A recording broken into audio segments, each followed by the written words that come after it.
एक महत्वता और पवित्रता है। हम ब्राह्मण हैं, ठाकुर हैं, बनिया हैं, सब कुछ है, लेकिन आज के आपके सामने ओपन है। RSN सिंह साहब ने काशी के शंकराचार्य के बारे में बताया। शंकराचार्य रात के 12 बजे गिरफ्तार हो जाए, उस पर बलात्कार का केस लगे और भारत के अंदर एक प्रतिक्रिया ना हो, कौन करेगा आपसे? क्योंकि आपने तो अपनी चुटिया सरकार को दे दी है। आज भी एक शंकराचार्य हमारे बीच से चले गए। ये घर के अंदर की बात थी, ये मठ मंदिरों के अंदर तय होनी थी, ये चौराहों पे तय नहीं होनी थी। आपने अपने उस पद की गरिमा को भंग किया है। ये हमारा काम नहीं है, समाज का काम नहीं है। ये बचे हुए 3 शंकराचार्यों का काम था। वो चुपचाप बैठते, कहीं से एक फैसला देते। अखबारों में रोज मजाक हो रहा है आपका। कोई चीज छोड़ी आपने कि भाई इस संस्था पे सवाल नहीं होगा, और आप उनसे बात कर रहे हैं। एक 2 कौड़ी का मस्जिद का मौलवी अगर आप उसके बारे में कुछ कहते हैं तो पूरे देश में प्रतिक्रिया हो जाती है। उनके आपसी झगड़े हो सकते हैं, हजारों झगड़े हैं, और कुछ झगड़े तो ऐसे हैं जो आप शायद जानते भी नहीं। तब भी वो जानते हैं कि इस वक्त लड़ाई हमारे आपस की नहीं है, इस वक्त लड़ाई काफिर से है। तो इस वक्त दोनों कौन कौन साथ हैं? जिन्होंने अली का कत्ल किया, प्रॉफिट मोहम्मद के दामाद का कत्ल किया, जिन्होंने प्रॉफिट मोहम्मद की बेटी का कत्ल किया, जिन्होंने प्रॉफिट मोहम्मद के नवासों का कत्ल किया, कलमा पढ़ के किया, अल्लाह अकबर कह के किया, वो दोनों भी आपके सामने यूनाइट हैं। और आपके झगड़े चौराहे गली हैं। किसी मठ के अंदर चेला गुरु को इसलिए मार रहा है कि उसे मठ पे कब्जा करना है। ये जब खबरें बाहर जाती हैं तो किसी सनातनी हिंदू को तकलीफ नहीं होती है। और फिर आप आज के बच्चे से ये उम्मीद करते हैं, जो बच्चा आज के दौर में कंप्यूटर युग का बच्चा है, लैपटॉप वाला बच्चा है, वो जब ये देखता है तो उसको समझ में आता है ये सब क्या हो रहा है। किसी के पास समय है उस बच्चे से बात करने का। वो सिंह साहब कह रहे थे वो नालायक कोई फिल्म में कैरेक्टर बना है। अब नालायक बड़ा सॉफ्ट वर्ड है। तैमूर की अम्मी के पति हैं वो,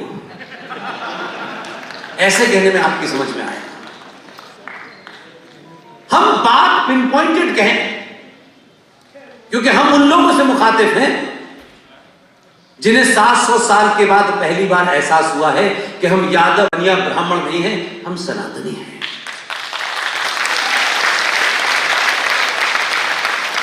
इसलिए यह बदलाव किसी एक पार्टी, किसी एक संगठन की ठेकेदारी नहीं है। मैं पब्लिकली कहता हूं कि इस समय एक ही चुनौती है जो अभी आपके हाथ में है। इसलिए मैंने कहा इस गलतफहमी और इस इल्यूजन से बाहर निकलिए कि हम 95 करोड़ हैं, भारत हमारा है, सेना हमारी है, पुलिस हमारी है, जुडिशरी हमारी है। ये गलतफहमी से बाहर निकलिए। कुछ भी आपका नहीं है। सुशील पंडित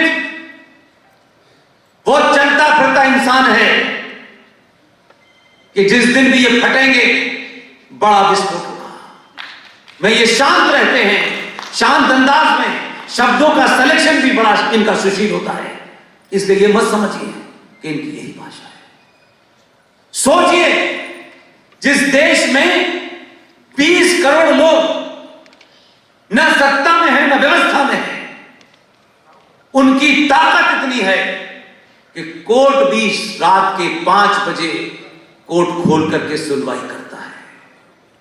और सुशील पंडित क्योंकि सुशील है, उनको लगता है कि यह व्यवस्था जो बनाई गई है, इस व्यवस्था में मेरी बात सुनी जाएगी।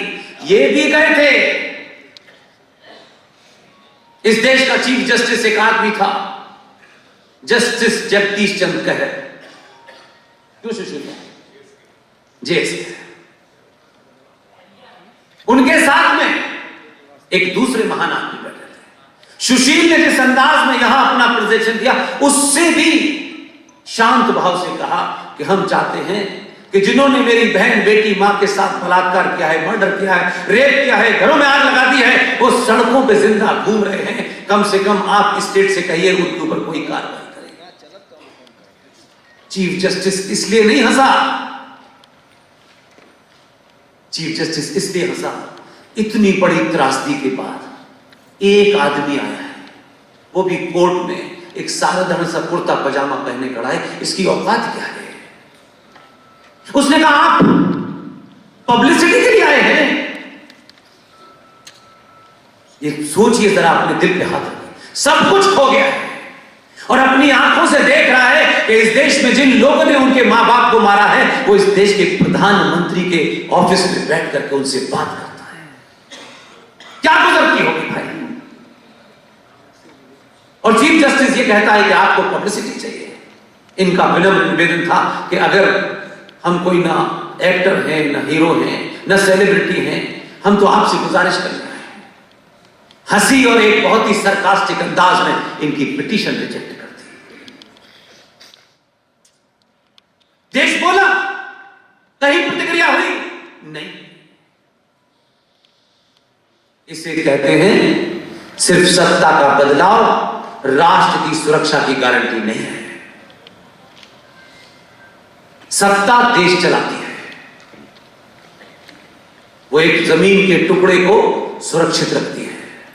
उस व्यवस्था को चलाने के लिए पुलिस है, सेना है, कोर्ट है, कचहरी है, ये सब अंग हैं और सारे अंग एक दूसरे से जुड़े हैं और किसी ना किसी नियम कानून से बने हुए। हम सोचें कि छोटे छोटे देशों में ये नहीं हो रहा, लेकिन एक 95 से 100 करोड़ की आबादी का देश है जिसने कभी भी चिड़िया तक को नहीं मारा।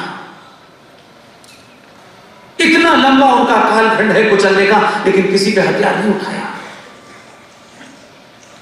सिर्फ इसलिए कि हमने ये मान लिया है कि हम जिसको चुन देंगे वही हमारा भाग्य विधाता होगा और वही नियम कानून से चलाएगा। ना आपको नियम का पता है, ना कानून का पता है। इसलिए आप चाहते हैं हिंदुत्व की परिभाषा भी सुप्रीम कोर्ट तय कर रहा है। सबरीमला में जेंडर जस्टिस भी सुप्रीम कोर्ट तय कर रहा है। हमने तो पब्लिकली कहा कि जज साहब जरा मस्जिद में भी जेंडर जस्टिस बता दीजिए, शाम को पता चल जाएगा। इसलिए प्रतिक्रिया देना, सामूहिक देना, तर्क और तथ्यों के साथ देना बहुत आवश्यक है। यही वजह है कि पिछले 5-6 साल में जो लोग भी इस देश में कहीं कहीं भी काम कर रहे हैं,